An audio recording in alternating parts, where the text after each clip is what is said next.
Não se esqueça de olhar em 6 direções todos os dias.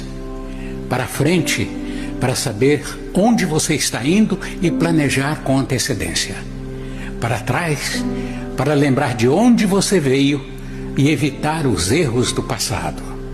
Para baixo, para se certificar que você não está pisando em outras pessoas e causando sua ruína ao longo do caminho. Para os lados, para ver quem está lá para apoiá-lo e ver quem precisa do seu apoio. Para cima, para se lembrar que Deus está no controle e que cuida de tudo e de todos. E para dentro, para você se lembrar de o quanto precisa melhorar.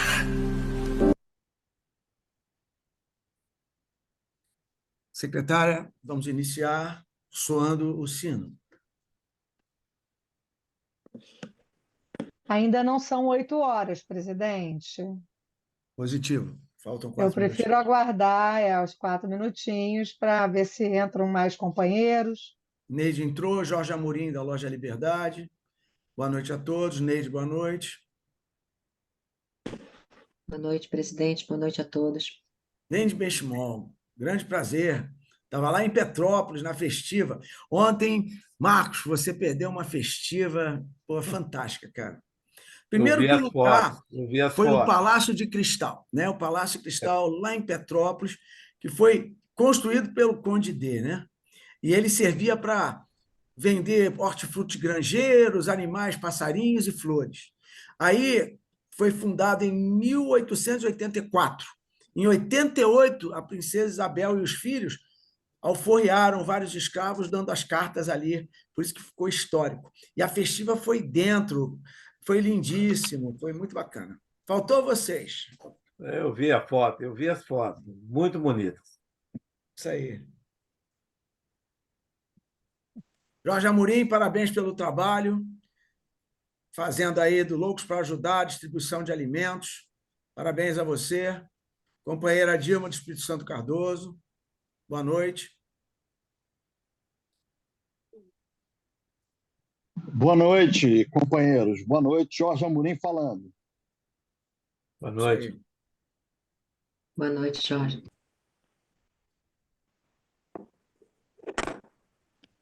Ô, Pinho, você está em que cidade em Portugal, meu irmão? Verdade. Estou em Sintra. Estás em Sintra, pá? Muito bem.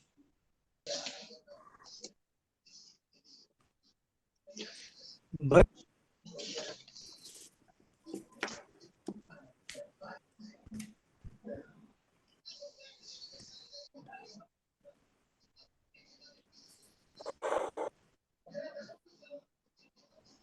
Guardar um pouquinho? Às 20 horas em ponto. A gente começa às 20 horas.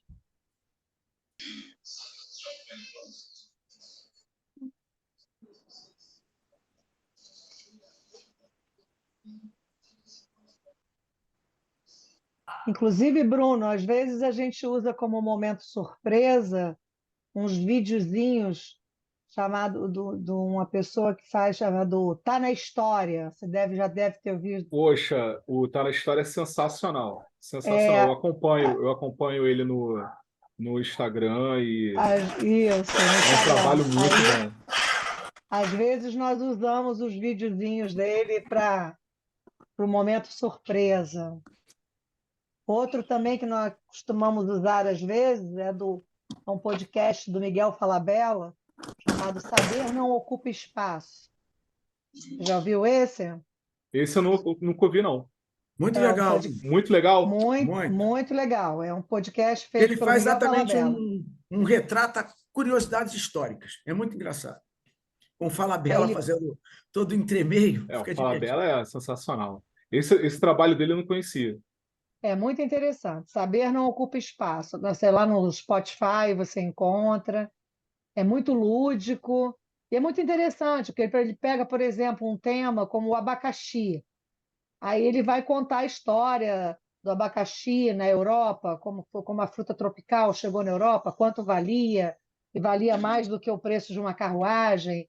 Aí ele vai contando de uma forma muito lúdica, muito interessante, né? Vale a Bacana, bem pena ver. bacana. 20 horas, mestre. Opa. Então vamos começar.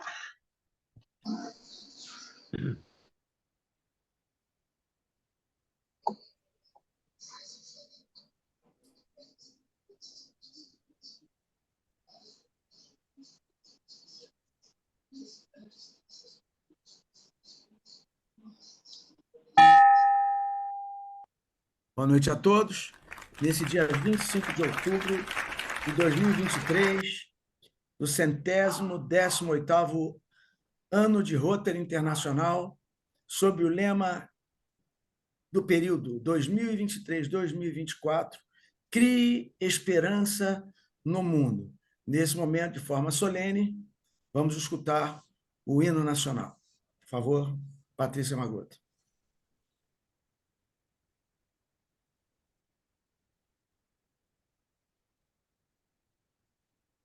Perdão, peraí.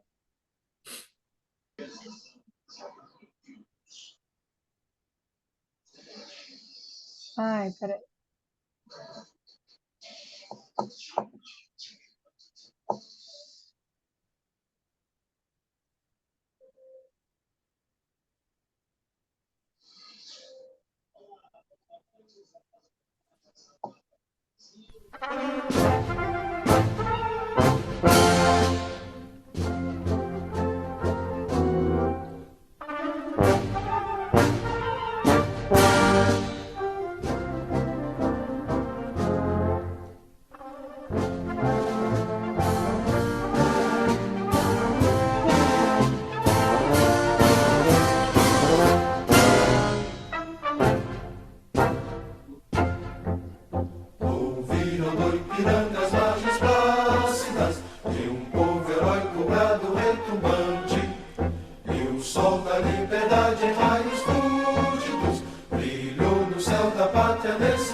saudação rotária ao pavilhão nacional.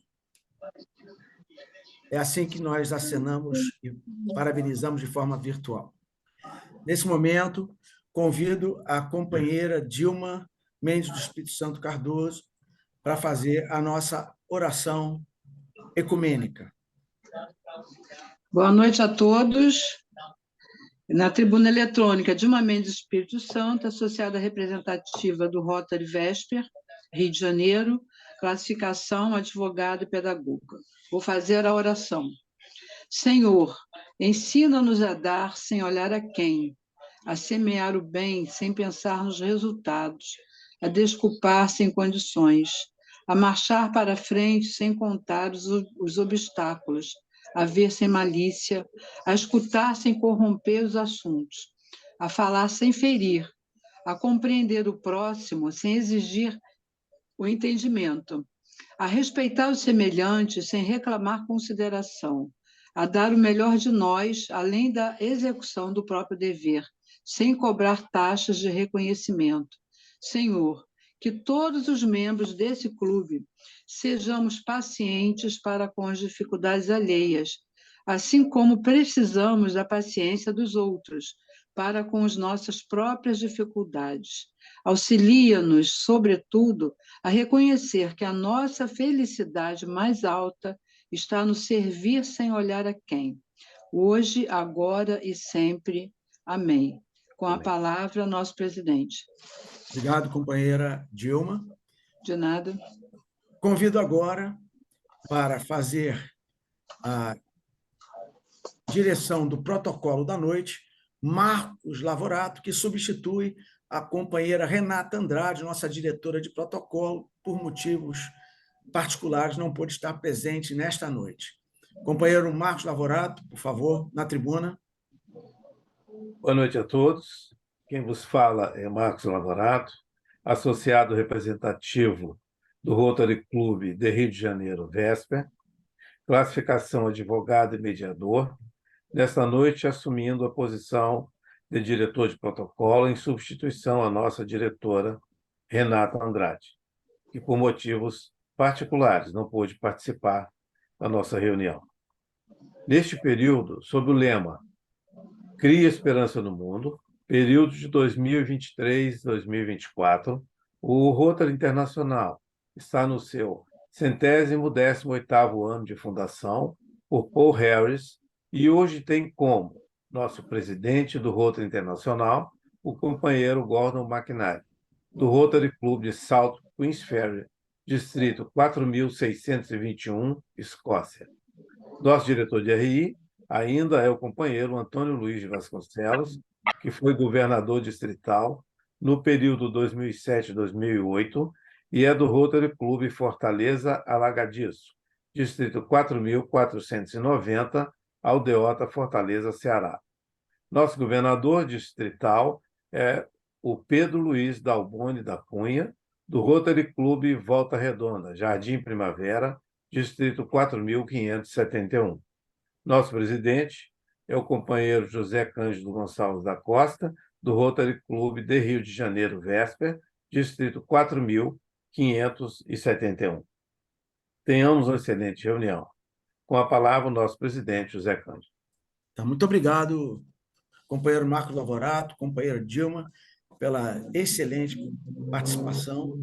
E nesta noite, de forma muito feliz, estamos recebendo o nosso querido Bruno Gregório, que é um professor de história, filósofo, irmão mestre de maçonaria, nesta noite maravilhosa.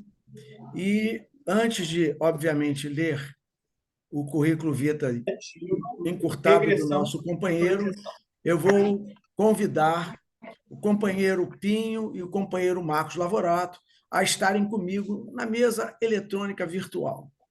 Nesse momento, convido a nossa secretária, Patrícia Magalhães Magluta, que vai falar sobre acontecimentos recentes e futuros próximos do nosso Rotary Clube Vesper, assim como falará hoje também uma pequena instrução rotária para que nós possamos conhecer um pouco da liturgia do que é o Rotary.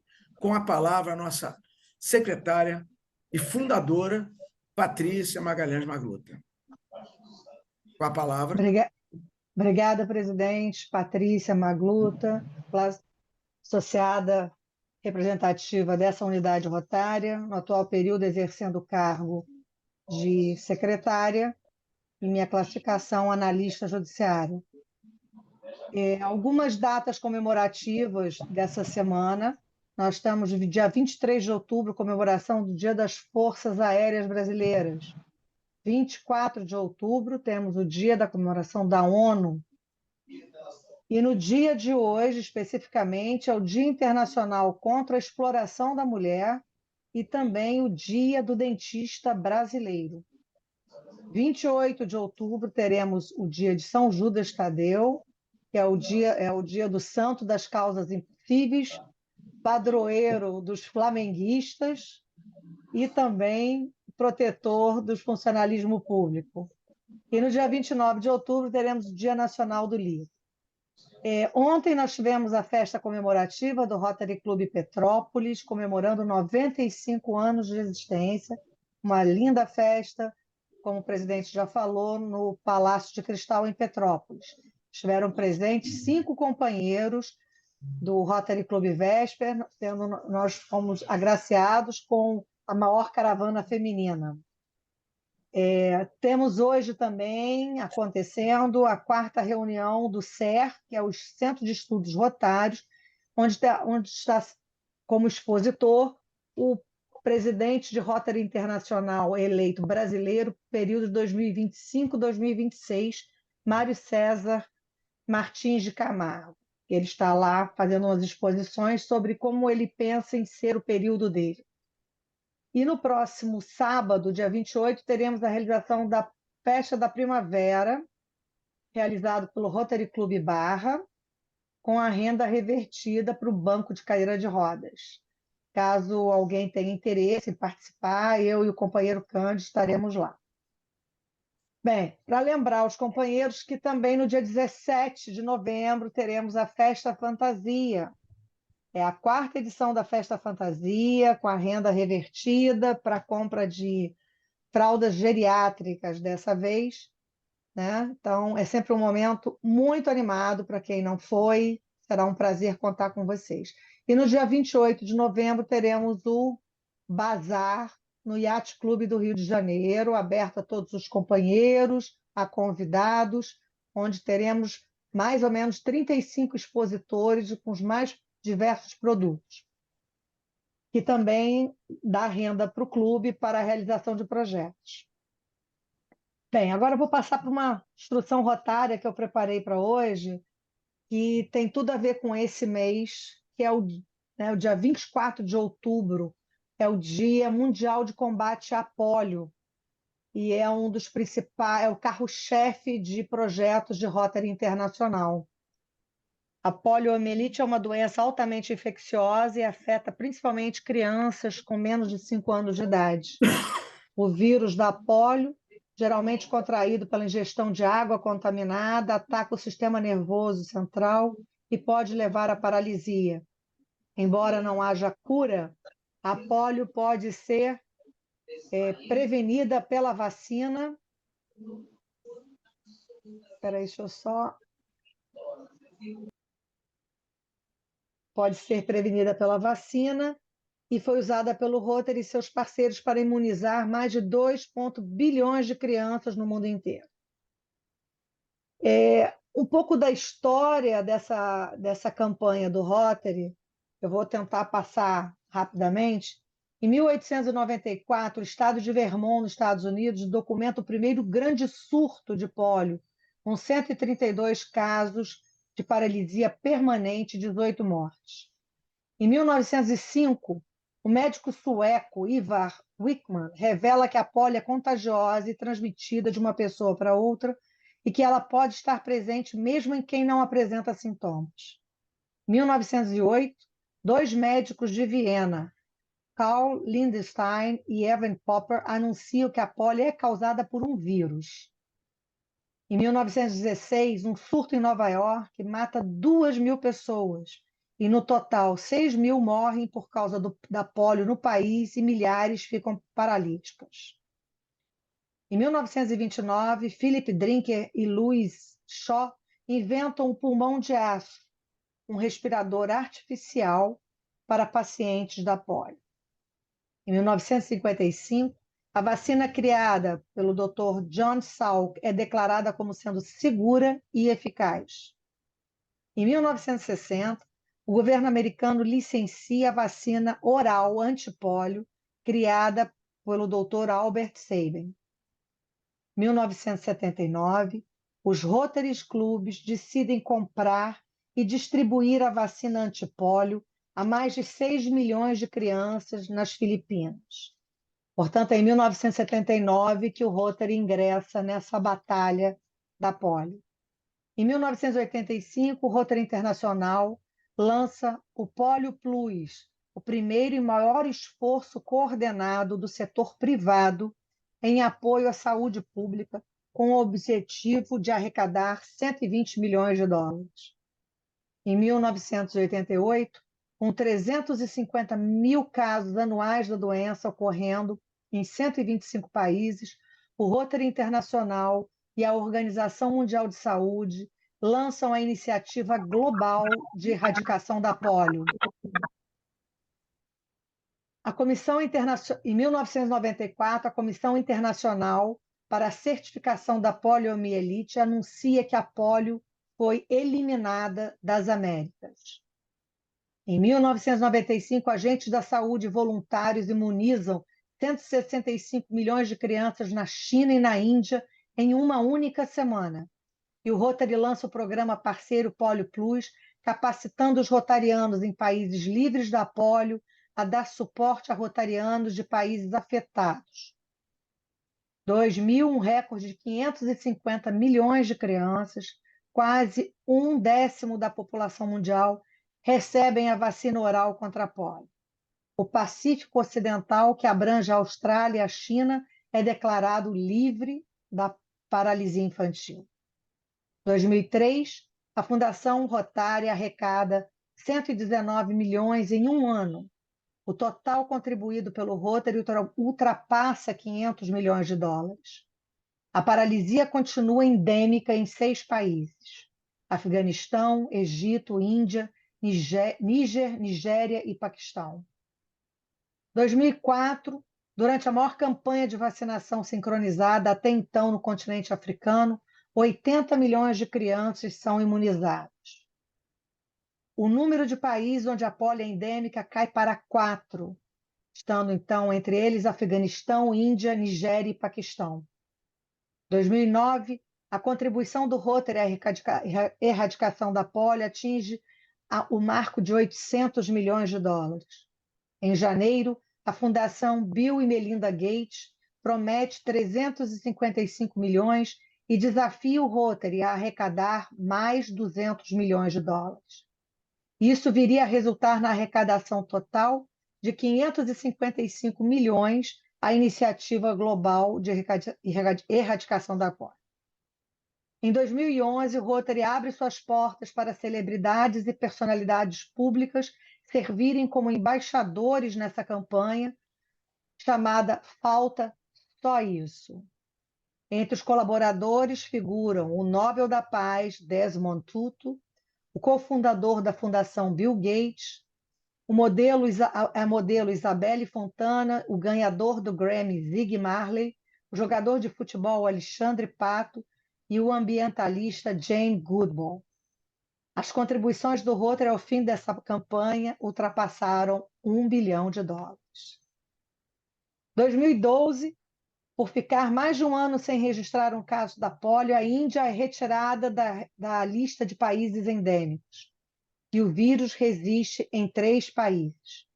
O Rotary ultrapassa sua meta de arrecadação em 5 meses antes do prazo, em mais 200 milhões de dólares. Em 2014, a Índia passa 3 anos sem nenhum caso e a Organização Mundial considera que está erradicada na Índia. Os casos de paralisia computam a redução de mais de 99% desde 1988. Em 2020, a Organização Mundial de Saúde declara que a África está livre da polio. Essa é a histórico até o momento dessa campanha do Rotary tão bonita, que é o carro-chefe, como todo rotariano deve saber, que é a campanha do End Polio Now. E nossas contribuições para a Fundação Rotária, tem boa parte desse valor é dedicado a isso, e a cada dólar rotário que entra para essa campanha, entram $2 de Bill e Melinda Gates. Então, falta muito pouco para erradicar a polio, mas nós devemos continuar com essa campanha, porque as mães novas, as pessoas mais jovens, não sabem o efeito da polio. Então, elas acham que é desnecessário levar seus filhos para essa campanha de vacinação. Mas nós, que já vimos isso, temos a obrigação de falar com esse pessoal mais novo, com essas mães, que a polio é uma doença que ainda pode voltar, e voltar com força. Presidente, passo a palavra a você. Obrigado. Com a palavra o presidente. E esse é o Rotary, o maior clube de projetos humanitários do mundo, sendo que a bandeira do End of Polio Now é realmente bastante contundente, porque era uma doença altamente mutilante, e exatamente pelas jovens mães não conhecerem os históricos, não lerem, não terem informação, elas não acreditam na existência de algo tão violento. Mas a doença ela é sempre passível de retornar com toda a sua força. Bom, nesse momento, eu gostaria que todos, então, deixassem seus telefones no modo vibracall e nos introspectemos para escutar Bruno Gregório, que é um professor, como disse, de História e Filosofia, mas que ama e pesquisa profundamente os bairros da cidade do Rio de Janeiro, tá certo? E ele é um mestre da nossa maçonaria, da loja União Escocesa, número 105, do GOB, do Grande Oriente do Rio de Janeiro, tá certo? Grande Oriente Brasil, Rio de Janeiro, tá? Nós, geralmente, Bruno, deixamos perguntas em torno de 4, 5, 6 para o final, e a nossa reunião transcorre com o palestrante em 30 a 40 minutos. Quando estiver faltando para 40 minutos, 5 minutos, eu aviso o companheiro. Positivo? Com a palavra, Bruno Gregório, na tribuna virtual. Perfeito, boa noite. Meu presidente José Cândido, meu irmão Marcos Vinícius Lavorato, nas pessoas de quem eu saúdo todos os participantes rotarianos da reunião. É um prazer imenso estar aqui hoje falando de história do Rio de Janeiro com vocês. E eu espero que seja agradável, que, né, vocês curtam também essa viagem pela trajetória, né, de São Cristóvão. Eu já consigo compartilhar a tela, né? Então, já vou jogar aqui o início da minha apresentação.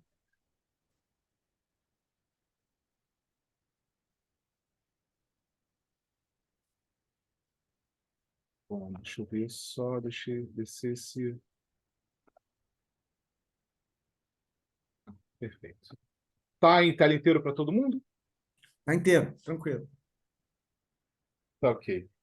Bom, essa apresentação né, e esse bate-papo, na verdade, ele traz elementos da história de São Cristóvão, mas eu gostaria de convidar vocês a olhá-los em perspectiva, né, de uma trajetória e que, curiosamente, se cruza, né, com a própria figura, né, de São Cristóvão, né, a própria geografia, a geologia católica, né? Então, assim, é interessante essas correlações e entender o quanto esse bairro né, importante, né, para o desenvolvimento da cidade do Rio de Janeiro e também do Brasil, ok?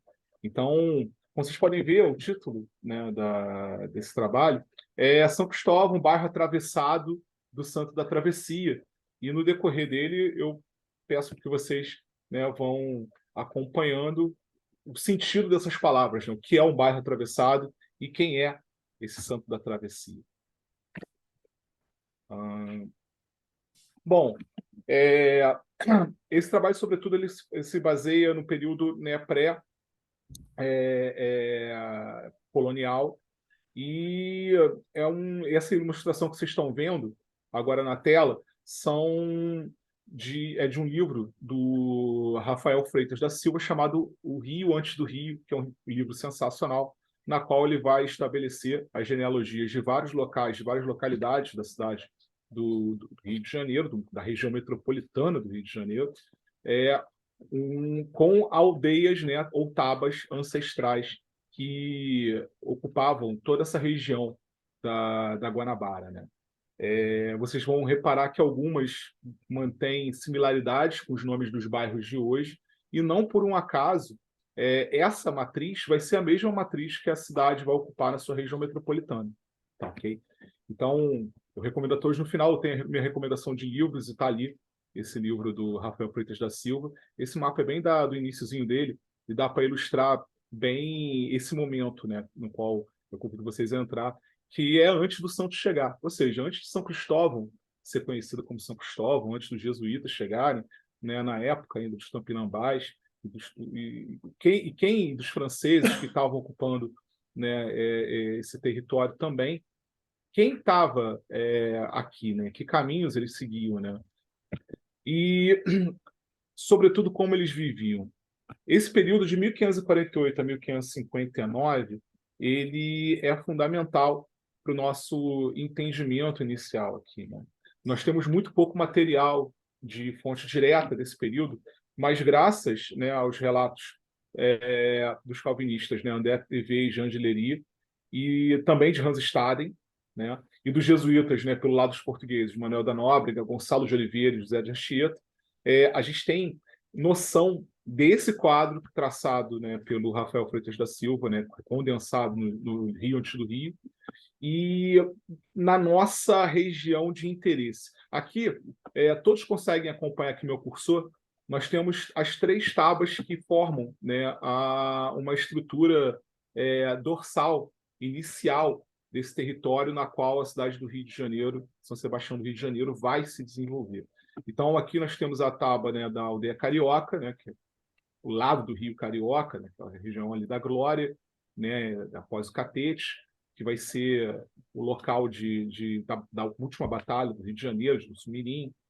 E temos Guaraguaçu-Naê, que é uma tábua que não se tem mais nenhum vestígio dela, e que provavelmente ela se localizava ali onde está a Candelária, hoje em dia, né, ali no final da Presidente Vargas, e não tinha tanta importância política na época quanto a Carioca e a Jabibiracica, ou Iabibiracica. Esta, sim, nós vamos desbravar onde seria a localização histórica dela, né? Mas vocês já veem aqui pela localização que ela fica, na verdade, ali, né, aquela meiuca ali entre São Cristóvão e Tijuca, e que, na verdade, ela vai ser a porta de entrada para esse interior da região metropolitana, para a Zona Norte, e também para a Sesmaria do Iguaçu, que vai ser a primeira demarcação de áreas dessa cidade, né? Bom, como eu tinha falado, né, no livro do Rafael Freitas da Silva, nós temos algumas dicas, né, dele, que ele vai compilar, né, das suas fontes primárias, de onde ficaria essa aldeia ancestral de Jabibiracica, né, que vai ser tão importante para o nosso entendimento do bairro, né? Então, o fator fundamental dessa localização, e que eu demarco aqui nesse mapa histórico, né, topográfico, da época da região, que foi retirado do site Imagine Rio. Tá? Mais à frente a gente vai falar um pouquinho mais sobre o site, ele é muito importante o trabalho que é feito nele, que é um cruzamento de mapas de várias etapas da cidade, de várias partes da cidade, né? E que nos dá a topografia, a geografia do Rio de Janeiro na época. Aqui onde meu cursor está passando é o Saco de São Diogo e o Saco de São Cristóvão e a Enseada de São Cristóvão. Como vocês podem ver, o mar, né, ele entrava ali onde hoje temos ali a Avenida Central, o Canal do Mangue. Aquilo dali era uma grande língua, né, de Bahia para dentro do território. E a aldeia de Jabibiracica, ela ficava entre a foz do Rio Comprido e a foz do Rio Maracanã, né? É próximo, não muito distante da praia, como diversos relatos históricos não contam, né? E num ponto elevado, né? Porque essa região toda aqui que está num azul um pouco mais claro, ela é uma grande baixada, né? Ela está uma região de mangue, alagadiços, que vai ser domada com o tempo para o desenvolvimento da cidade. Ainda no Rio antes do Rio, né? O Rafael Freitas da Silva ele coloca num documento de Jean de Lery, que vai falar sobre a distância que ele discorre de ter percorrido entre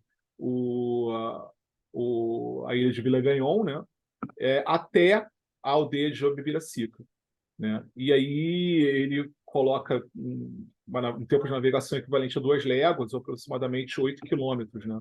E aí eu estabeleci, usando o mapa atual da região metropolitana, o Google Maps, né, levando em conta relativamente a topografia da região, né, o que seria esse ponto, né, próximo da praia. E aí sairia ali próximo do início, do meio da Rua São Cristóvão mesmo, um pouco depois da Avenida Dom Pedro II. Isso aqui é uma aproximação, claro, mas existe uma tese bem clara, né, mais aceita, de que essa aldeia, na verdade, seria onde hoje existe o bairro Santa Genoveva, ali em São Cristóvão, né, próximo à Avenida Pedro II.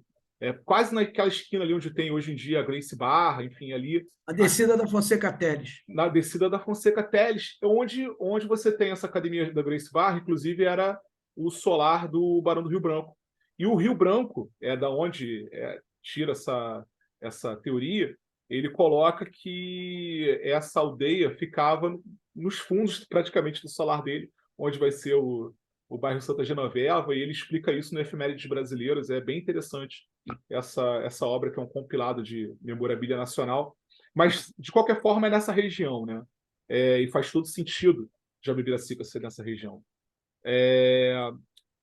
No período de 1565 a 1568, né, nós já temos a fundação da cidade do Rio de Janeiro, né, o Morro do Castelo já é uma realidade já em 1565, e esses jesuítas que eu citei mais atrás como fontes primárias, né, eles agora já estão ocupando, de fato, ali a cidade. O colégio jesuíta já começa a ser construído, só que a cidade está bem incipiente, né, está bem na sua fase inicial, está bem na sua fase de construção. E Gonçalo de Oliveira, ele faz uma petição a Mendes Sá. Na verdade, ele já tinha feito essa petição a Estácio, mas o Mendes Sá vai ser quem vai conceder, né? Estácio morre na Batalha de Uruçumirim, e o Mendes Sá ele toma, né? Ele vira o governador-geral e ele faz a concessão da Sesmaria do Iguaçu para a Companhia de Jesus em 1568, né? 3 anos após a fundação da cidade do Castelo, da Ação Castelo. As terras dessa Sesmaria, elas vão ocupar exatamente as margens, né, do Rio Comprido, na foz do Rio Comprido, até o Rio Inhaúma, né? O Rio Inhaúma, para quem não consegue visualizar, ele é na altura ali da Fiocruz, na Avenida Brasil, onde seria a foz desse Rio Inhaúma, né? Não por acaso aquelas terras ali de trás, Bom Sucesso, Inhaúma, Del Castilho, faziam toda ela faz parte desse complexo que foi a Sesmaria do Iguaçu, né? É um pedaço de terra muito grande. As Sesmarias eram blocos, né, de território muito grande, e ela vai pertencer integralmente à Companhia de Jesus. Mas, como eu disse, a cidade do Castelo ela ainda está em desenvolvimento, né? Ela ainda está se construindo. E a cidade ela ainda não tem linhas de defesas claras, né? E você ainda tem tamoios espalhados pela Baía de Guanabara. Eles não foram completamente develados. Isso vai acontecer em 1570. E então é necessário proteger a cidade, né? Neste mesmo ano de 1568, o Mendes Sá, o que ele faz? Ele coloca, né, o Araribóia, que é um personagem icônico dessa época, para poder ocupar as terras da aldeia de Jabibiracica, pela posição estratégica dela, para conseguir proteger, ser um ponto de apoio de proteção da cidade do Castelo. Araribóia está com os seus homens ali próximo do castelo, né? Eles não habitam no castelo exatamente, mas estão próximos do castelo, fazendo essa segurança, e aí eles são deslocados para Jabibiracica. Nessa época, e aqui vocês têm um mapa, né, do Luiz Teixeira Albernaz, que ele, o filho, que é o João Teixeira Albernaz, foram os primeiros cartógrafos, né, da então colônia. Nós já vamos ter a designação de onde era Jabibiracica como aldeia de Martim.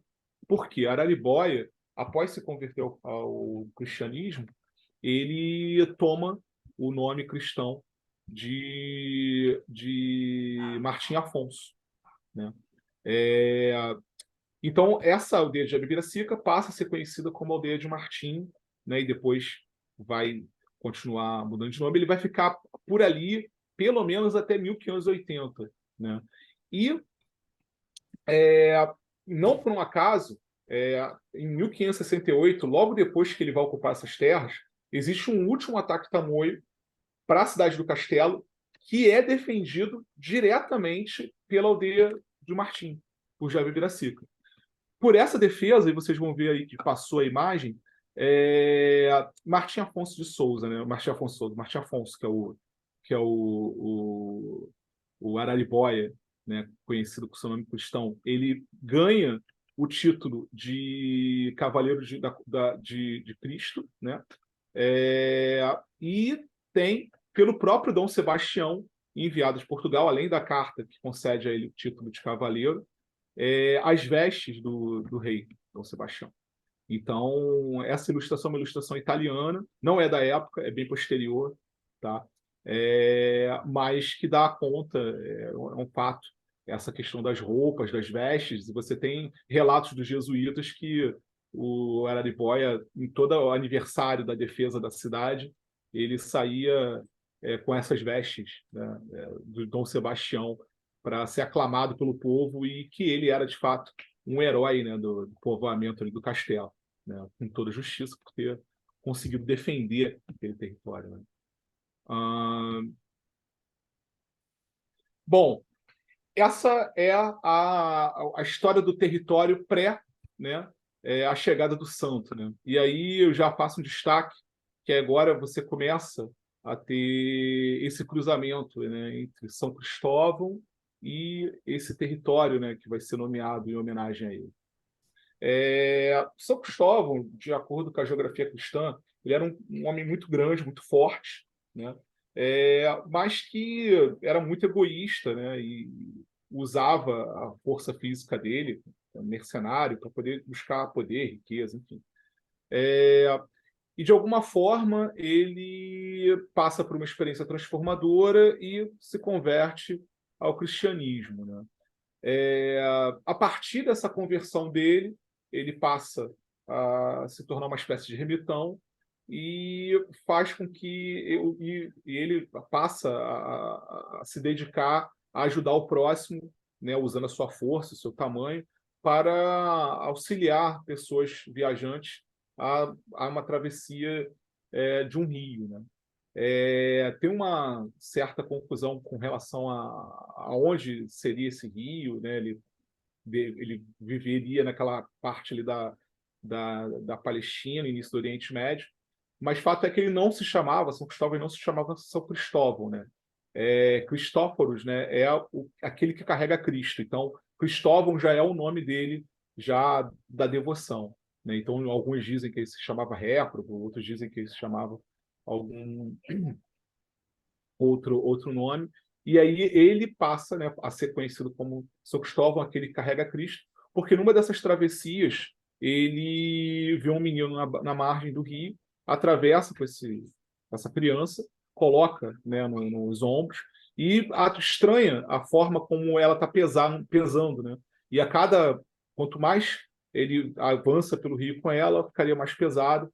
Quando chega na outra margem, a criança se revela como o menino Jesus, né? E esse peso é por conta dos pecados de todos os homens que Cristo carrega consigo. Então aí você já tem uma parte da lenda, né, que passou a nomear São Cristóvão como aquele que carrega Cristo, e não por um acaso em toda a iconografia ele está sempre com uma criança, um menino nos ombros ou carregando nos braços, enfim, né? Essa devoção a São Cristóvão vai fazer com que ele se ligue, né, aos viajantes, né, aos que estão desbravando alguma estrada, e com os jesuítas, né, com a ocupação portuguesa no Brasil, que chega a devoção a São Cristóvão, né? O dia dele aqui no Brasil é comemorado no dia 25 de julho. Bom, mas por que os jesuítas vão chegar a fazer com que São Cristóvão seja, né, homenageado, né, nessa região peculiar do Rio de Janeiro? Aqui nesse mapa, que é também uma recriação do mapa do Imagine Rio, você tem aqui já o Morro do Castelo, né, sendo desenvolvido. E aí você tem alguns elementos, alguns locais iniciais de habitação nessa região da Sege Maria do Iguaçu, né, que vai ficar com os jesuítas. As primeiras construções, e aqui você tem a aldeia de Martins centralizada, mas o fato é que nós temos um engenho velho, né, que hoje em dia é aquela porta de entrada da Tijuca, que ficava próximo ali à igreja de São Francisco Xavier do Engenho Velho, também fundada pelos jesuítas, né? E junto ao Engenho Velho, um pouco depois você tem a fundação da Fazenda do Engenho Novo e da Fazenda São Cristóvão, que fazem a tríade de fazendas jesuítas que vão iniciar essa ocupação do território da Sege Maria do Iguaçu. Na Fazenda São Cristóvão, né, próxima à Fazenda São Cristóvão, os jesuítas constroem uma capela, né, em devoção a São Cristóvão, onde hoje a igreja de São Cristóvão, ali próximo do Pavilhão São Cristóvão, né, Centro de Tradições Nordestinas, né? Lógico que essa capela passa por uma grande reforma, mas o local inicial é o mesmo, né, próximo à Fazenda São Cristóvão, que hoje é ali o Lazareto, né, como nós vamos ver, e que são feitos pelos jesuítas, como são construídos, não a princípio não, como fazenda de produção. O Engenho Velho ele tem mais esse lado, né, da produção, da exploração econômica do lugar. A Fazenda de São Cristóvão, inicialmente, ela é criada como uma espécie de local de veraneio do Colégio dos Jesuítas que ficava no castelo. Então não era feito a princípio para uma exploração econômica, né? Era quase um local de lazer, né, dos jesuítas, um local um pouco mais retirado daquela cidade que já estava sendo construída no castelo. E por que São Cristóvão? O caminho do castelo para a região, né, da aldeia de Martim, como vocês podem ver, era profundamente marcado por baixadas, alagadiços, pântanos. Era uma travessia muito difícil, né, e muito custosa, né, que vai sendo dominada aos poucos. Então, por isso que quando eles conseguem, né, estabelecer a fazenda, eles colocam em homenagem a São Cristóvão, né, o fato deles terem conseguido atravessar todo esse baixio e ter chegado até lá. Detalhe que não era tão comum esse trânsito pela cidade internamente, né, por terra, assim, desbravando esses pântanos, e sim por mar, né, conforme até o relato anterior do Jean Delery aí, vocês têm essa noção de que é muito mais rápido pegar um barco do que andar por dentro dessa região pantanosa. Mas andar por dentro dessa região pantanosa acaba sendo algo, né, imperativo, uma vez que você pretende usar economicamente essa região, né? Povoá-la com fazendas, com engenhos, enfim. E aqui você tem uma ilustração de Taunay do início do Lazareto, né? Aqui você já tem já um pouco mais recente, mas você não tem uma iconografia da Fazenda São Cristóvão, mas eu acredito que seja uma das mais antigas, essa imagem do Lazareto, né? Ela data do final do século XVI no final do século XVI, perdão, no final do século XVII, e aqui ela já tem a construção de uma local de captação de água, né, onde seria a moenda. Você tem um aquedutozinho aqui, onde está o meu cursor, né, e você tem a sede da fazenda transformada já em Lazareto, né, aqui nessa ilustração. Mas, de qualquer forma, o Lazareto está na Fazenda São Cristóvão, e é o marco de fundação do bairro, o marco de fundação do local. A primeira construção erigida no local e depois, né, passa a ser também próximo a ela a Capela de São Cristóvão. Então, entre 1572 e 1583, a Sede Maria do Iguaçu passa a ser efetivamente ocupada pelos jesuítas, né? E, como eu falei, ela é desmembrada em 3 fazendas, Engenho Velho, Engenho Novo e Fazenda São Cristóvão, né?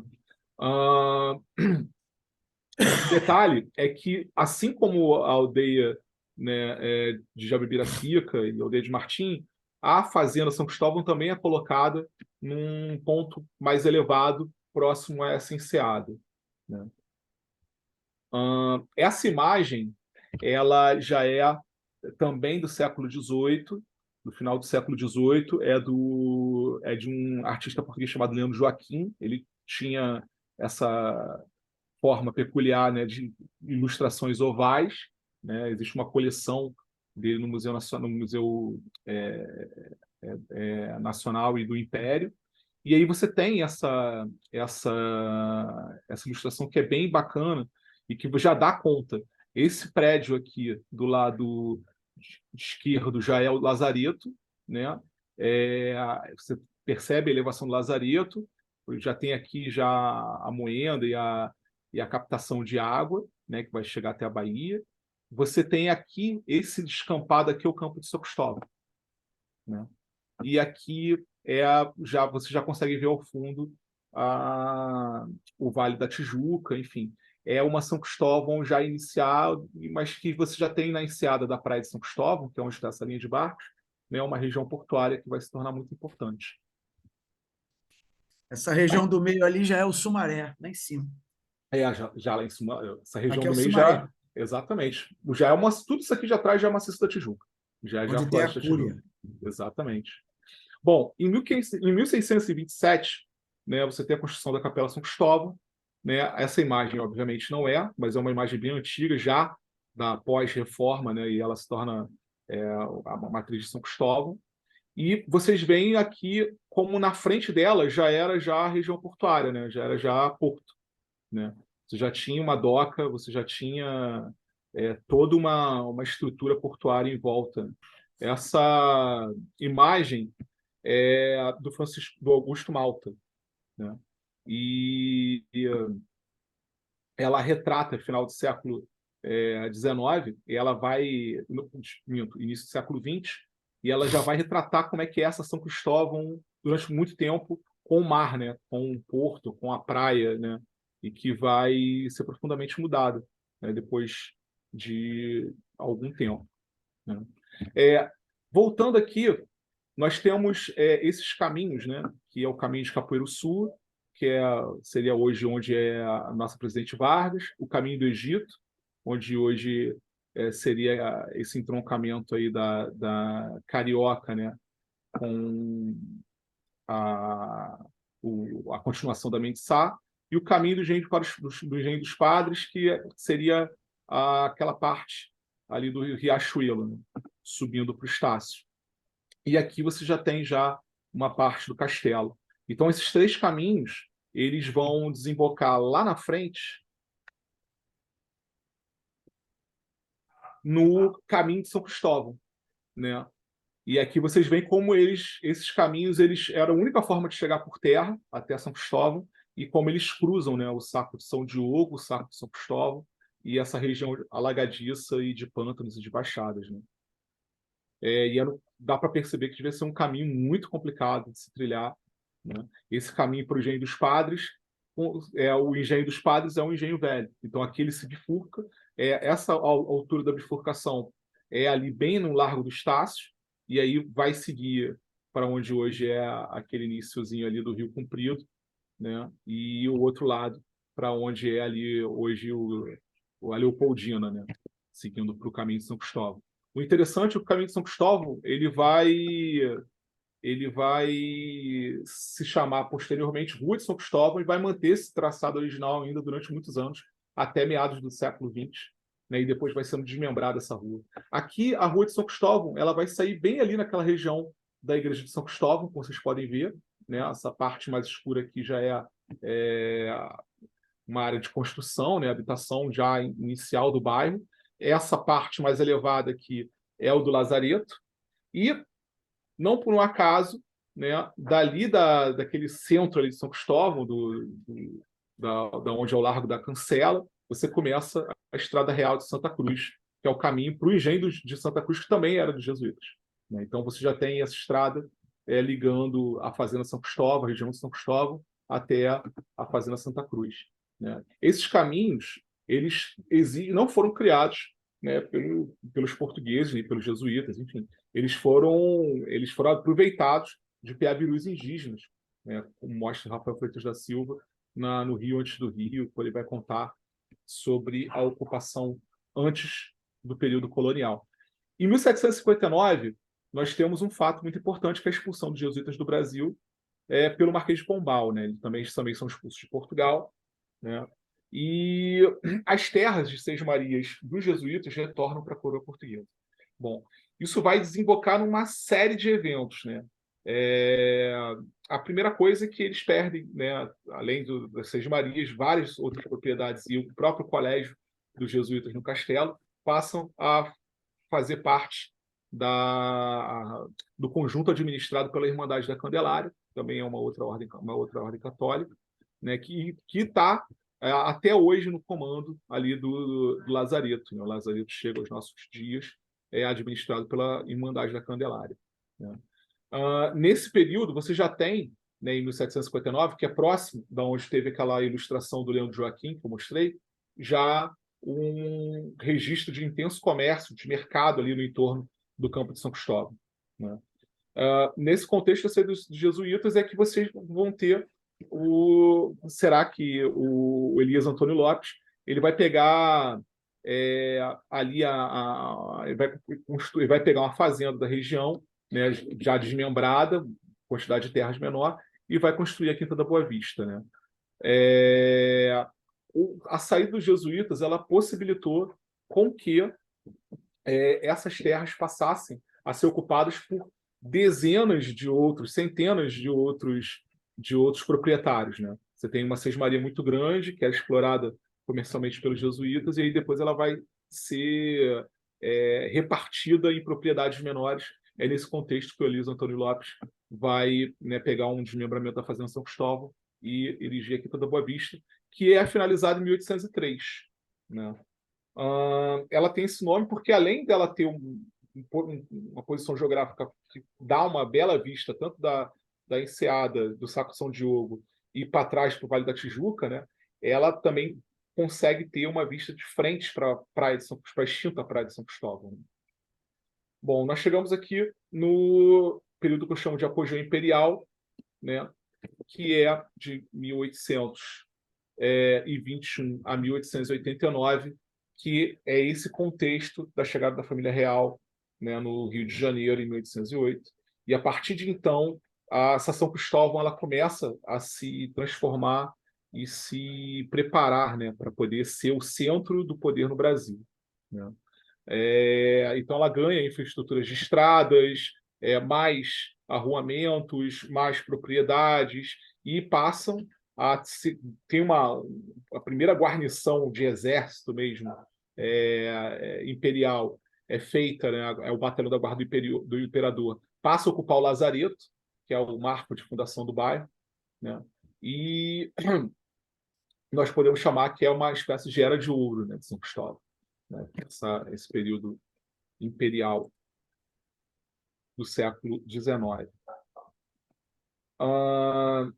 Em especial, no segundo reinado, você tem, com Dom Pedro II, obras significativas de infraestrutura, né? De aterros, arruamentos, loteamentos, saneamento, canalização de rios, serviços de transporte, telegrafia, iluminação a gás, esgotamento sanitário, coleta de lixo e sistema de abastecimento de água, né? Ali daquela região que é conhecida como Pedregulho até hoje, que foi onde foi montada a reserva do Pedregulho, que fica ali atrás do Morro do Tuiuti, né? Tem uma caixa d'água grande lá. É uma caixa d'água imensa, né? Esse reservatório ele vai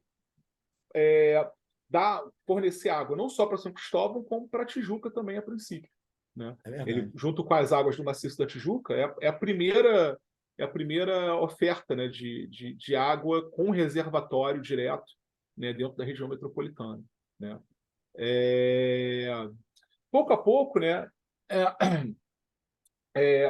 o bairro ele continua se desenvolvendo, né, e vai ocupando o bairro, principalmente as classes, né, mais abastadas, né, a nobreza, próximo do poder, né, e muitas representações estrangeiras. Então, ele é um bairro que ele passa a ser privilegiado, né, pelo poder público, né, pelo poder imperial, né, dado esse destaque, dada essa centralidade. Bom, com isso, a cidade começa a ser domada, né? Sem a São Cristóvão imperial existir, não existiria a cidade do Rio de Janeiro como nós conhecemos hoje. Porque o Saco de São Diogo, né, ele é aterrado em 1850, assim como pequenos trechos do campo de São Cristóvão. E em 1860, você tem a construção do Canal do Mangue, né, ali onde posteriormente vai ter a Presidente Vargas, e que vai ser essa porta de saída para a zona norte do Rio de Janeiro e o controle final, né, sobre esse território, né? Por mais que você ainda tenha uma enchente ou outra, né, sazonalmente, mas pelo menos ali o bairro, a cidade, ela passa a ser transitável a partir dali, né? E a partir daí você vai ter o desenvolvimento da cidade do Rio de Janeiro, né?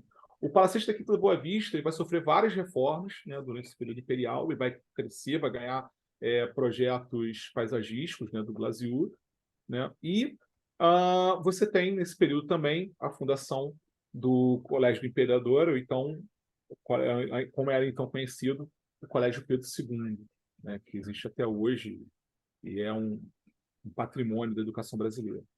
Bom, em 1858,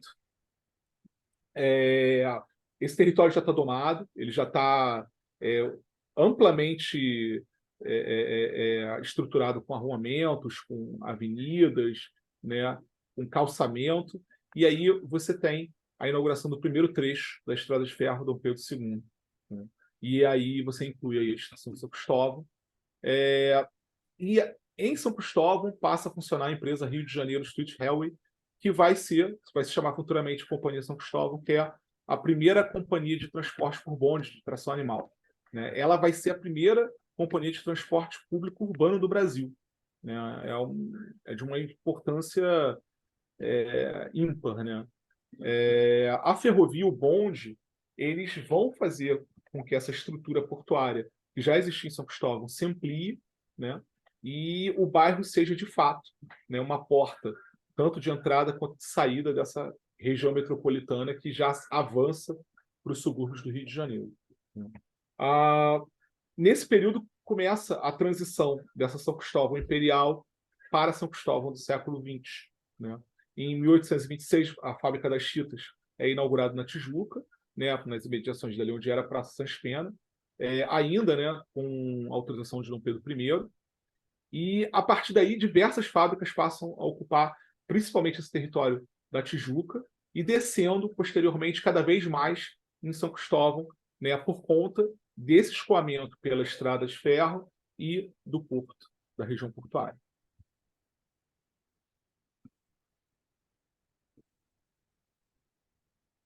Bom, aqui o bairro passa por mais uma transformação, que eu chamo de o Bonde São Januário. Ele deixa de ser lá, ele deixa para trás a imponência, né, do período imperial e passa a se transformar num bairro, né, operário, um bairro industrial, né, um bairro de produção. Essa ilustração, essa foto também é do Augusto Malta, do início do século XX, e aí você tem esse início de século XX marcado pela proclamação da República, pela mudança de poder, pela mudança da forma de poder, mas que São Cristóvão ainda vai manter ainda o protagonismo nacional durante esse iniciozinho de século XX, né, como nós vamos ver. Bom, em 1889, com a proclamação da República e o exílio da família real, o Palácio da Quinta da Boa Vista ele vai abrigar e vai ser palco da primeira Assembleia Constituinte, né, de fato, do Brasil, desse Brasil republicano. E, ou seja, a instalação do museu no Palácio São Cristóvão ele só vai se dar, né, em razão dessa transformação, né, dos símbolos imperiais em agora símbolos da República. E em 1892, bem no iniciozinho, ele já é tombado pelo Instituto de Patrimônio Histórico e Artístico Nacional, o IPHAN, e o Museu Nacional, que já existia antes, e era ali onde hoje é o Arquivo Nacional, ele passa para a Quinta da Boa Vista, né, no ano de 1893, como vocês podem ver aí. No ano de 1946, ele passa para a administração da UFRJ, né, que segue até os dias atuais.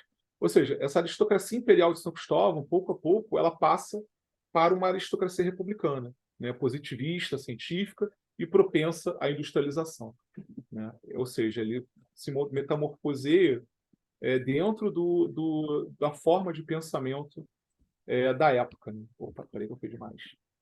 Aqui também temos mais uma imagem do Augusto Malta, do século XX, e aqui é 1906. Perdão. Nós temos aqui o Campo de São Cristóvão, aonde vai funcionar futuramente o Pedro II. Nessa época ele ainda não funcionava aqui, né? Ele funcionava do outro lado do campo. Aqui você já vem aqui no fundo da Igreja de São Cristóvão, e aqui o Campo de São Cristóvão, onde hoje fica ali o Centro de Tradições Nordestinas, o pavilhão. Essa foi a primeira reforma urbana. Essa foto é uma das primeiros registros pós-reforma do Pereira Passos, né? Com a divisa positivista, né, da República, de ordem e progresso, você tem uma síncope desenvolvimentista que toma toda a cidade, né? Então, nesse contexto, vem as reformas de Pereira Passos, né, que promove entre 1903 e 1906 uma reforma completa dos arredores do Campo de São Cristóvão, né, e dos arruamentos, enfim, são construídas novas praças. O Coreto, que até hoje está lá, é um dos poucos emblemáticos dessa época da cidade, né, e traduzem toda uma época, toda uma aura de desenvolvimento desse Brasil do início do século XX, né?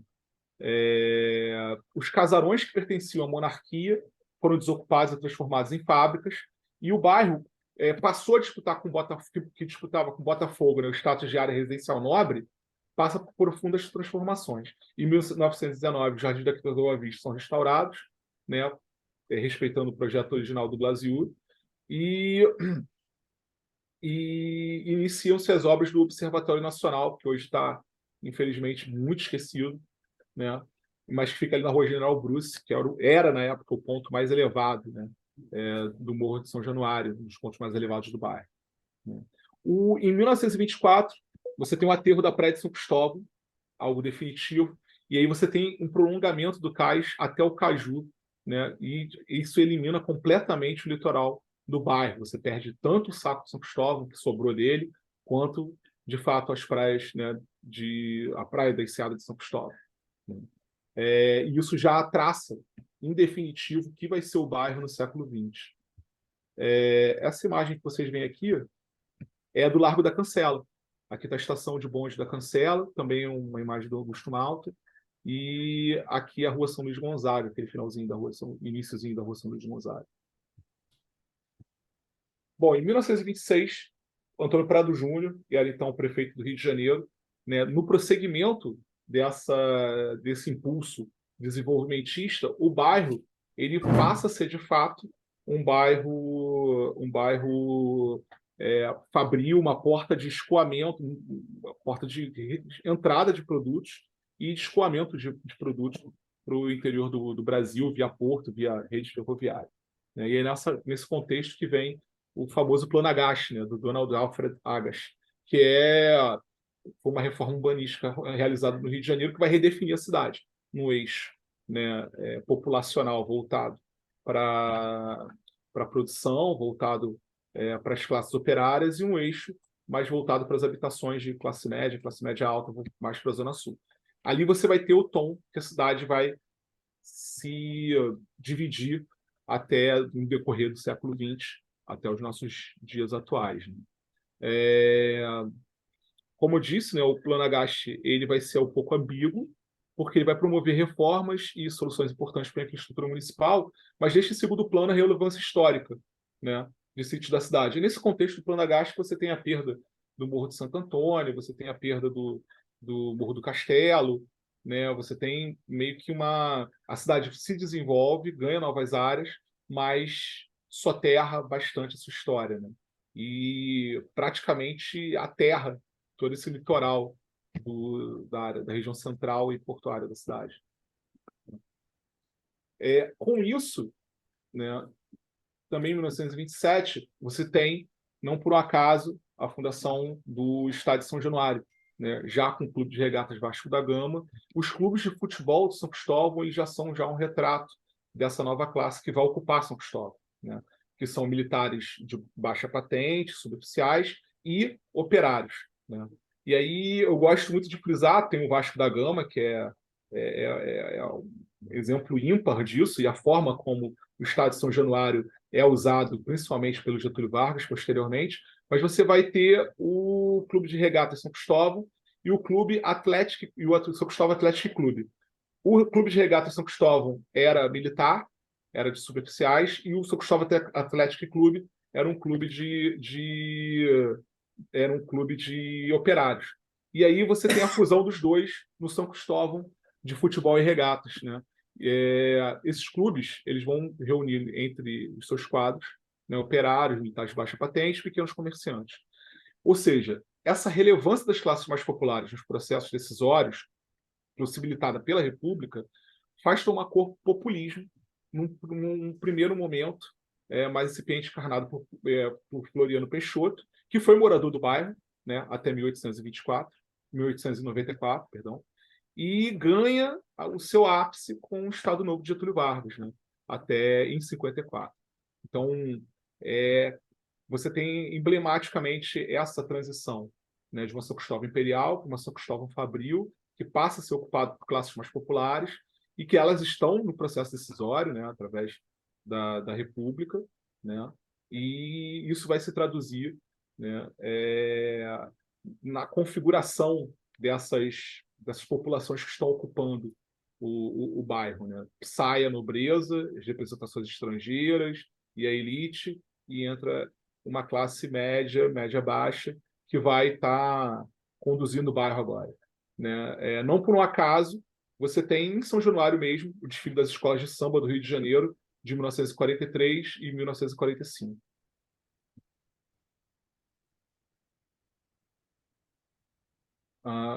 Opa, peraí. Perdão. Aqui está indo muito rápido. Bom, aqui tem uma letra que é emblemática dessa época, de 1945, que é o Bonde São Januário, do Wilson Batista, né, que pode ser considerado o primeiro proibidão, né, a primeira música a ser, de fato, censurada pelo Estado Novo. Né? A letra original não era essa, ele fazia meio que uma defesa da forma malandra de se viver, de não trabalhar, enfim. Né?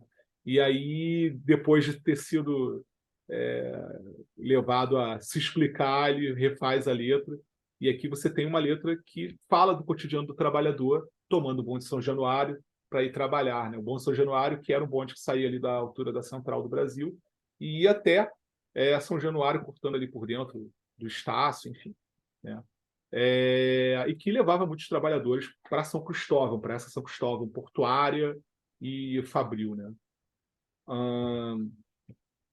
Bom, finalizando aqui nossa apresentação, nós chegamos até a parte que eu chamo que é o bairro atravessado, né? Que é essa São Cristóvão de hoje, né?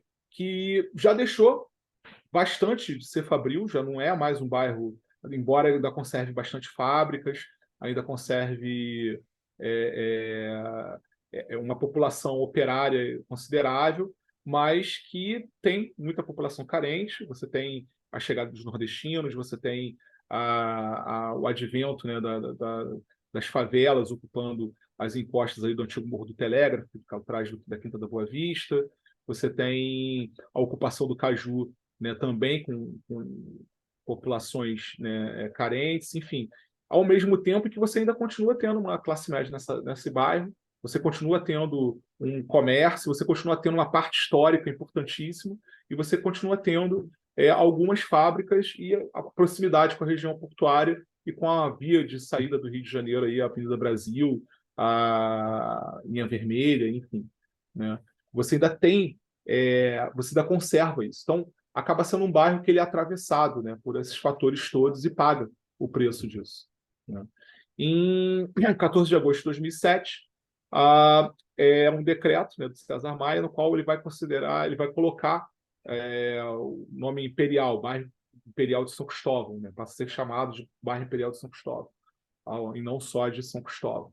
Eu destaco esse advento desse decreto porque a partir do início do século XXI, você começa a ter, tanto em São Cristóvão quanto em alguns bairros do subúrbio, principalmente em Madureira, tá, nesse epicentro, né, um certo protagonismo voltado para esse subúrbio, voltado para esses bairros, e que é atualmente o espaço em que nós disputamos a cidade, né? Os moradores desses bairros, antes eles não tinham, quer dizer, São Cristóvão você tem um passado, né, iluminado, maravilhoso, mas outros bairros como Madureira, Cascadura, outros bairros do subúrbio que eu também pesquiso, não tem tanta ligação, tanta fleuma, né, com um passado histórico relevante como São Cristóvão, né? E São Cristóvão, por acaso, foi a ponta de lança desse movimento, né, quando ele muda o prefeito César Maia, ele coloca, né, através desse decreto, a palavra imperial no bairro de São Cristóvão, né? E aqui eu destaco, afinal, alguns elementos dessa disputa do bairro, né, que são a Mangueira, né, não preciso explicar mais nada, né, as escolas de samba do bairro, que são a Mangueira e o Paraíso do Tuiuti, que tem ganhado mais relevância recentemente, e que são formas de expressões populares, são formas de construção dessa cidade possível, né, dentro desse contexto, né, dessa São Cristóvão, que foi atravessada por vias expressas, ocupada por fábricas e abandonada por fábricas, elevada a um status maravilhoso pelo poder público e também abandonada pelo poder público, né, mas que é o aspecto positivo, né, do bairro. A feira de tradições nordestinas, a famosa Feira de São Cristóvão, a Feira dos Nordestinos, né, que ela se tornou um colosso e começou também ali de uma forma muito espontânea, né, e que é um dos pontos de orgulho do bairro, onde se constrói, de fato, esse bairro. E também a relevância histórica, né? Você tem o Museu Militar Conde de Linhares, que tem um acervo muito bacana, muito legal. O bairro Santa Genoveva, para quem nunca andou por ali, perto dali tem um restaurante chamado Casa do Sardo, que também é sensacional a visita. E bem ali no coração de São Cristóvão, e do lado do antigo solar do Barão do Rio Branco. Então, assim, e aonde teria sido a aldeia de Jabibiracica, essa ligação, né, dessa São Cristóvão histórica e a São Cristóvão atual, né, que ainda continua lá. Você ainda consegue andar nesses bairros, transitar, ir até o Lazareto, né? Você tem o Supremo Conselho para o Rito de Conselho Aceito no Brasil, que é um prédio maravilhoso ali colado com o Centro de Tradições Nordestinas, o Colégio Pedro II. E você também tem, eu destaco essa foto da Rua Bela, né, atravessada pela linha vermelha, né, as mazelas do bairro, né? Você vê, a linha vermelha ela consegue facilitar e ser uma opção e ser uma saída de trânsito do Rio de Janeiro, mas, ao mesmo tempo, ela também destruiu, né, parte do bairro, né, soterrou São Cristóvão, né? Aqui, por incrível que pareça, é a entrada do Lazareto atual. Essa foto é bem recente, foi tirada por mim uns 4, 5 meses atrás. E esse pórtico, né, do Lazareto e essas escadas aqui, o mar chegava até aqui, né? Era um porto próprio, né, que aparece até naquela imagem do Leandro Joaquim, dá para ter noção dessa saída para a Baía de Guanabara, próximo dali do Lazareto, né, do casarão do Lazareto. O Lazareto continua ainda hoje com a administração da Irmandade da Candelária, mas que a situação atual é essa aqui. Vocês veem ali um grande local cercado de transportadoras, depósitos de bens, enfim, de população de rua, com esgotamento sanitário precário. É uma tristeza você ver o Lazareto nessas condições. E aqui uma foto que me chamou muita atenção, também foi tirada por mim. O Lazareto pode ser visitado, tá? Vocês conseguem ir até lá e agendar a visita. Aqui é do campanário do Lazareto. O prédio todo original da última reforma, ainda do século XVIII. E aí vocês estão olhando, né, bem para a região portuária, né? Vocês veem o gasômetro do lado esquerdo, e lá na frente, essa parte ali do iniciozinho do Caju, iniciozinho da Gamboa, e o Lazareto tomado, cercado por cidade, soterrado pela cidade, a ponto que você passa das vias expressas e você mal consegue ver o campanário. Mas ele ainda está ali, e foi o primeiro ponto do bairro de São Cristóvão a existir, de fato, né, com a Fazenda São Cristóvão. E eu encerro, né, com essa imagem que é chocante, né, do incêndio do Museu Nacional, com a mazela, foi algo que até hoje o museu não se recobrou, ele continua ainda fechado para reformas, né, mas essa foto me gerou muito impacto, ela da Agência Globo, e demonstra assim, o descaso, né, do nosso poder público com essa memória de um bairro que é importante não só para o estado, cidade do Rio de Janeiro, mas principalmente para o Brasil, né? Aqui eu cito algumas das minhas fontes primárias, Padre Manuel da Nóbrega, né, como vocês podem ver, Hans Staden, André TV, Jandeleri, o Padre José de Anchieta, o Gonçalo de Oliveira não tem imagem dele, não tem iconografia, chegou até os nossos dias dele. E alguns dos livros que são importantes para essa pesquisa, que é o Rios do Rio, o Hans Staden, 2 Viagens ao Brasil, também é um livro fenomenal. O 1565, Quanto o Brasil Nascia, que é do Pedro Doria, é um livro também sensacional sobre o Rio de Janeiro. E aqui, esse livro eu gosto de destacar, esse livro do Hélio Brasil, que é um arquiteto urbanista, que está vivo ainda e que deveria ser mais valorizado, foi morador de São Cristóvão, e tem esse livro em um pocketbook. Eu recomendo para todo mundo. Em síntese, muita coisa eu usei nessa apresentação, né? O Araribóia, que é do Rafael Freitas da Silva, que é como se fosse uma continuação do Rio Antes do Rio, que é como se fosse praticamente uma biografia do Araribóia, que é um personagem interessantíssimo, e vai ter essa ligação direta ali com o Djalma Ibiracia, que ele adentra na obra dele todas essas histórias que eu contei, principalmente no início. Você tem o Brasil Gerson, História das Ruas do Rio, que tem um capítulo, uma parte sobre a Rua São Cristóvão, que é muito bacana, que dá conta dessas seções dela em várias ruas menores, né? E esse São Cristóvão, bairro Imperial, não dá para ver o nome aqui, mas é da Ana Borelli. Ana Borelli, ela é viúva do Alfredo Sirquis. E esse livro é um livrinho pequenininho, curtinho, feito pela Prefeitura do Rio de Janeiro, que bebe muito da água do Hélio Brasil, mas que é muito rico em termos de imagens. Assim, vale a pena, se vocês acharem esses livros e quiserem saber mais sobre a história de São Cristóvão, né, em perspectiva querida. Então, é isso. Me perdoem por ter passado um pouquinho do tempo. Essa palestra foi originalmente pensada para aniversário da minha loja maçônica, que é lá em São Cristóvão, né? Também faz parte dela, parte do meu projeto do meu anteprojeto de mestrado sobre as origens do subúrbio do Rio de Janeiro, que começa exatamente na Sede Maria do Iguaçu, essa porta de entrada para a zona norte do Rio. Espero que vocês tenham gostado. E é isso, né? Bruno, superou a expectativa por demais. Marcos Lavorato havia falado muito bem, evidentemente, da sua posição como historiador, mas realmente é bem marcante a tua forma de passar essas informações extremamente contundentes, muito elegante, e foi um tempo sensacional. Nós tivemos 20 minutos praticamente de entrada administrativa e você fechou com 1 hora a sua palestra. E agora eu peço à nossa secretária Patrícia Magluta para acompanhar possíveis perguntas do nosso grupo, para que o nosso companheiro, nosso irmão, nosso amigo, possa responder. Quem quiser fazer pergunta, levanta a mãozinha e a Patrícia Magluta vai convidar. Por favor, se a plenária tiver perguntas. Alguém tem pergunta a ser feita? Bem, eu queria fazer uma pergunta, Bruno. Pois não. Eu queria fazer o seguinte, que me explica aqui por que então a cidade veio crescendo para o lado da Zona Sul, né? Se ela já tinha todo um histórico para a Zona Oeste, Zona Norte, por que que ela veio toda para o Zona Sul? Porque já tinha toda aquela dificuldade da ladeira do Leme, os túneis que tiveram que ser feitos, né? Por que que ela veio para a Zona Sul?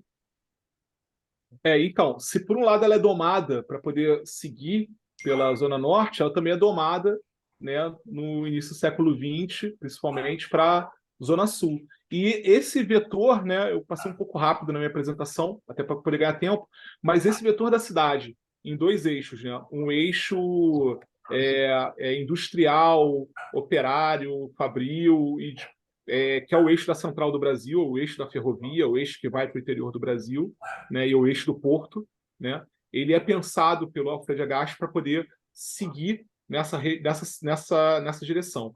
E o outro eixo que você tem ali ainda disputando São Cristóvão com Botafogo nesse século XX é essa elite carioca, né, essa elite do Rio de Janeiro como local onde essa elite vai se posicionar, vai se postar, ela segue, ele vê pela orla, principalmente ali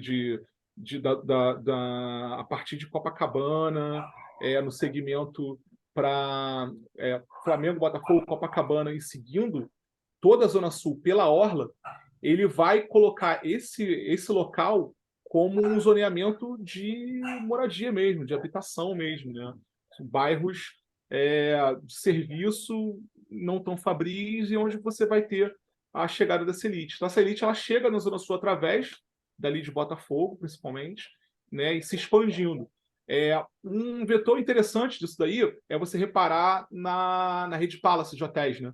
O Copacabana Palace, ele é da Rede Palace. O primeiro hotel da Rede Palace é onde hoje tem ali o edifício central, que era o Palace original, que era o Palace do Centro. E aí você tem uma linha dedicada de bonde até o Copacabana Palace, que é quem vai ser a ponta de lança da ocupação dessa orla da Zona Sul, através ali de Copacabana. E aí você vai ter o bonde vai chegar por conta do Copacabana Palace. E depois vai ter todo o zoneamento urbano, né, voltando para áreas residenciais de alto padrão, voltadas para a Zona Sul. Isso é uma das explicações de por que, por exemplo, você nunca pensou num transporte de massa saindo do centro da cidade. Isso vai acontecer muito posteriormente com o metrô do Rio de Janeiro, né, que também ainda é pequeno, mas você não tem uma ferrovia que está saindo da central do Brasil para a Zona Sul. Porque você não tem essa característica no início do século XX pensada para ter uma ocupação mais operária, de classes mais populares, enfim. Você não tem pensado ali esse deslocamento para o trabalho no centro, como no centro, que eu digo ali, aquela região portuária também, né, em São Cristóvão, com o bairro Fabril, como foi pensado, né, dos subúrbios para São Cristóvão. Né? Então, assim, são características distintas de cidade. Né? A cidade para se morar, né, uma elite morar, e depois vai ser ocupado também por turistas. Então, assim, você vai ter uma área turística focada e, em contrapartida, que é a Zona Sul, essa área que é para a cidade ficar mais bonita, onde a cidade é vista, e a área onde a cidade produz, onde a cidade escoa a produção, onde a cidade recebe as pessoas, que é essa área portuária e a Zona Norte. Então, assim, o pai desses dois eixos é o Alfred Agache, é o Plano Agache. Ele vai pensar essa cidade dividida nesses dois eixos originariamente, e tudo que se faz a partir de então é reforçar esse plano dele, entendeu? O Bruno, inclusive dentro dessa perspectiva, na medida que se cancela a praia da Enseada de São Cristóvão, de São Diogo, a população de melhor qualidade quer ver o mar. E nada mais justo que vá em direção à Enseada de Botafogo, que era um visual lindíssimo, que já tinha o pão de açúcar ali, um visual lindíssimo, e você hoje ainda vê os casarios da São Clemente, inclusive onde está o consulado português, que são casarios desse período aí, de mais de 300 anos ainda, 200 anos, remanescentes desse período, principalmente a São Clemente. Tem, inclusive, na rua Cosme Velho, ali das Laranjeiras, a casa de alguns nobres também, com casario bastante remanescente dessa época, não é verdade? É verdade. E, José Cândido, só complementando, você tem também um outro padrão nisso daí, um outro fator que vai influenciar nisso daí. A questão de que se tomar banho de praia, banho de mar, é algo que vai se popularizar a partir do século XX. Você não tem isso como algo corriqueiro, algo usual ainda no século XVIII, né? Quem vai começar com isso, né, são as transformações que a cidade vai passar a partir do século XX, então você vai querer ocupar também a praia, né? E as praias de melhor balneabilidade não eram as da Zona Sul, eram as da Enseada da Baía de Guanabara, que era a praia mais tranquila, mais calma. Muitos dizem que tinham ilhas lindas que foram soterradas para a construção da Avenida Brasil, né? Mas você fez uma escolha ali, né? Essa escolha era, aqui a gente precisa escoar a produção, precisa aterrar, precisa levantar porto, precisa fazer área para fábrica, e aí você vai devastar essa região. E a outra região não, a outra região ela já vai ser mais preservada, ela já vai ser voltada, né, para uma elite que quer agora a praia, que quer balneabilidade, que quer fazer uso, né, desses nossos recursos naturais ali ainda preservados na cidade. Que é um mote até hoje na nossa sociedade, né? Todo mundo caminhou ali de Botafogo para Copacabana, depois Ipanema, Leblon, e depois São Conrado, depois Barras, e vem Recreio, sempre a busca de um visual, de um mar, de alguma coisa assim, né? Barra e Recreio é a continuação do vetor. Se tu olhar a linha ali, Exato. é a continuação do vetor. É pura e simplesmente isso. Lá atrás você já determinou o que a cidade ia ser. Muito bem. Professor Flávio Augusto, que está aí quietinho, também professor de História, também irmão e também companheiro do Vésper. Quer fazer alguma pergunta, professor, que está caladinho aí? Aí de Minas, aí de Belzonte, terra de Mais da Continha, da Avenida Afonso Pena. Volta, Afonso Pena. Quer falar, mestre? Não, só parabenizar o Bruno. Sensacional a exposição dele. Bacana mesmo. Eu não conheço o Rio de Janeiro, só alguns pontos. E estou aqui maravilhado. Um TFA. Mais alguém quer fazer pergunta? Luiz Pinho, lá de Sintra. Quer falar alguma coisa, Luiz? Luiz, quiser falar, abre o microfone. Caso não... Está sem microfone, Luiz. Ok. Patrícia, quer conduzir? Mais alguém? Não, acho que não tem mais ninguém. Eu queria então vai falar lá. uma coisa. E, na verdade, não queria fazer uma pergunta. Eu queria ver que toda essa aula que a gente teve, porque eu sou de Minas também, sabe? Então eu estou conhecendo as raízes aqui agora, né? E essas raízes me levam para uma questão que eu estou sendo responsável agora, que é a questão cultural. Como que as raízes culturais que justificam, inclusive, o que está acontecendo hoje, agora, aqui, até com situações difíceis, complicadas, tem raízes nesse planejamento, nessa estrutura e ancestrais que chegam aqui. Quer dizer, valores e comportamentos e reações decorrentes de situações que chegam aqui. É impressionante. Eu gostei muito. Obrigado. Obrigado, Bruno. Obrigado, Lavorato. Obrigado mesmo. Presidente, Zé... a Maria do Horto está levantando a mão. Pergunta objetiva, Maria do Horto. Boa noite. Rapidinho. A linha vermelha foi feita quando São Cristóvão já estava, me perdoa a baixaria, mas no osso. Ele já estava. Sendo que eu passei 40 anos levando turistas lá para o museu, né? E eu sempre achei as casas, o bairro, muito bonitas. São históricas e são largadas para lá, as casas de moradias. Entendeu? Inclusive, eu gostava muito de visitar o solar da Marquesa de Santos. Sim. Eu ficava encantada com o átrio, entendeu? Eu achava uma coisa mais linda para mim o átrio, tá? Verdade. Então, é isso aí, não é? É uma coisa... Mas as casas, aquelas casas de São Cristóvão devem ter sido de classe média, não é? Porque as portas, janelas, mesmo agora está tudo jogado por lá, não é? Não, como você disse... Ficou muito... Mas é isso aí, entendeu? Realmente, eu acho muito curiosa a situação, inclusive a filosofia do país, de separar as pessoas, as classes, em vez de evoluir. Porque a gente está vendo uma dureza no Rio de Janeiro, que o Rio de Janeiro está numa decadência, que eu fico com muita pena, porque o Rio de Janeiro era a cidade das oportunidades do Brasil, né? Eu acho isso aí, tá bom? É verdade. Como eu disse para vocês, eu vim da roça, do interior, estudei muito.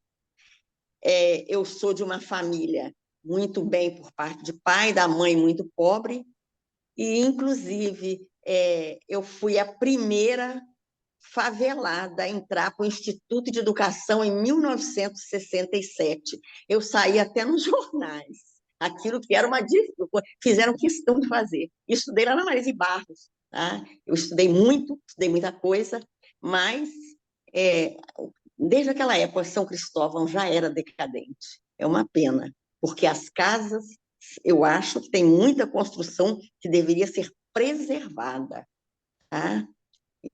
E é uma pena o Rio de Janeiro estar nesse estado, porque o Rio de Janeiro ele é a cidade, sempre foi, das oportunidades para quem era do interior.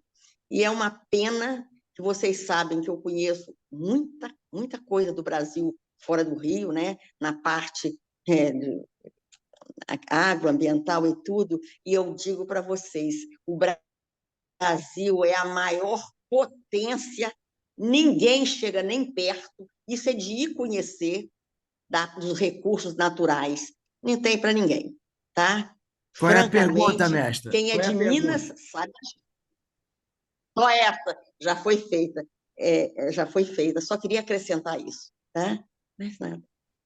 Obrigada, Maria. vereador. É uma pena São Cristóvão. É uma pena. Oi? É uma pena mesmo. Então, Maria, essas casas maravilhosas, esses solares, eles todos estão no contexto dessa São Cristóvão Imperial, né, do século XIX, e que vão ser abandonadas, ou então vão ser largadas para lá por herdeiros. E quando você tem essa transformação para o bairro operário, fabril, ou elas viram fábricas, são transformadas em fábricas, em depósitos, ou são ocupadas por população de baixa renda que está ali querendo estar próxima do trabalho na fábrica, né? Então, antes de você ter as favelas, aqui no Rio, você tinha as cabeças de porco, você tinha os cortiços, né? E vários desses casarões de São Cristóvão se tornaram cortiços. A sede, inclusive, da minha loja, na Rua Tuiuti, é num solar lindo, histórico, que quando a loja adquiriu, em 1992, era um cortiço, ainda em 1992, depois de você ter todo um processo urbanístico tendo iniciado, mas estava abandonado, né? Nós compramos num leilão. Então, assim, vários imóveis assim em São Cristóvão existem até hoje, tá? Então, realmente, esses prédios lindos, inclusive o solar do Barão do Rio Branco, que deveria ter virado um museu, um memorial dele, né? Hoje em dia é uma academia, né, de esquina. Então, assim, são essas coisas que realmente dão um aperto no coração quando a gente acompanha o São Cristóvão. Eu falei do santo atravessado, né? Ele paga o preço do desenvolvimento da cidade do Rio de Janeiro nas costas. Presidente, a palavra é sua. Bom, com uma palestra maravilhosa que agradou a todos, sem exceção, nosso clube agradece de forma fraterna, carinhosa ao Bruno Gregório, que, pela simpatia, encantou e conquistou a todos. Tem as portas abertas e saber que o Vesper é seu parceiro e amigo. Venha mais, esteja conosco na nossa festiva Fantasia Caso Queira. Saber também que dia 29 teremos festiva na Casa do Curió, Clube do Curió, em Rio Comprido, com a companheira Debbie Maia, que fará um evento cigano, com a presença das meninas do Instituto Conselheiro Macedo Soares, que vão dançar, porque tem dança cigana, e elas estão aprendendo com a Debbie Maia, que é a professora do Instituto. Então, quem quiser, Clube do Curió, entrada R$ 20 com 1 quilo de arroz, vai ser doado para uma casa de caridade, e a festiva vai correr até às 7 da noite, com o jantar no local. Tá? Tivemos na nossa reunião em torno de 15 pessoas, que, obviamente, nesse momento, se aproxima do encerramento. Agradeço a todos a presença, aos companheiros, amigos, e solicito que Patrícia Magruta coloque a primeira estrofe do hino à bandeira e logo após soe o sino para encerramento e, em sequência, um companheirismo para que nós possamos nos despedir dessa noite suave, maravilhosa e muito proveitosa. Secretário.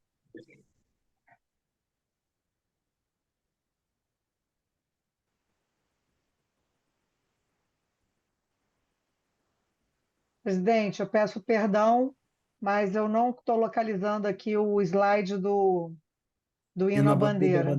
Então, por favor, soar o sino para encerramento.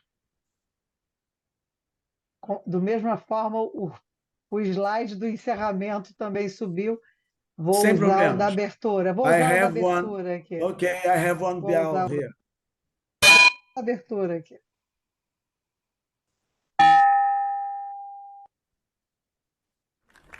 Obrigado pelo carinho.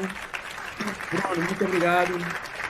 Marcos Alvorato, obrigado pela indicação, foi fantástica. Luiz Pinho, obrigado por estar nos assistindo de Portugal. Maria do Horto, obrigado sempre por suas proveitosas participações. Flávio Augusto, Jorge Amorim, Diva, Dilma, Renata, Neide, Patrícia Magluta pelo carinho, Marcos Lavorato, mais uma vez, boa noite.